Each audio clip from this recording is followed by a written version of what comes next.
हरि ओम श्री परमात्मने नमः। अथ पंचदशोऽध्यायः। श्री भगवानुवाच ऊर्ध्वमूलमधःशाखमश्वत्थं प्राहुरव्ययं छन्दांसि यस्य पर्णानि यस्तं वेद स वेदवित्।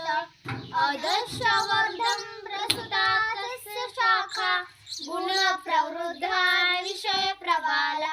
अधश्चमूलानुसन्ततानि कर्मानुबन्धीनि मनुष्यलोके न रूपमस्येह ततोपलभ्यते नान्तो न चादीनो न च सम्प्रतिष्ठा।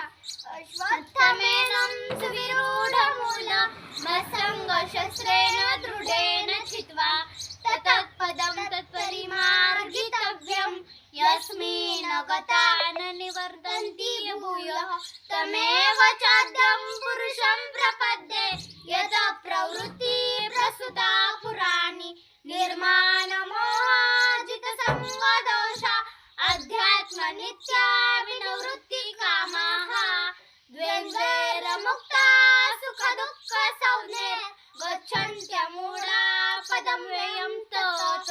न तद्भासयते सूर्यो न शशाङ्को न पावकः यद् गत्वा न निवर्तन्ते तद्धाम परमं मम।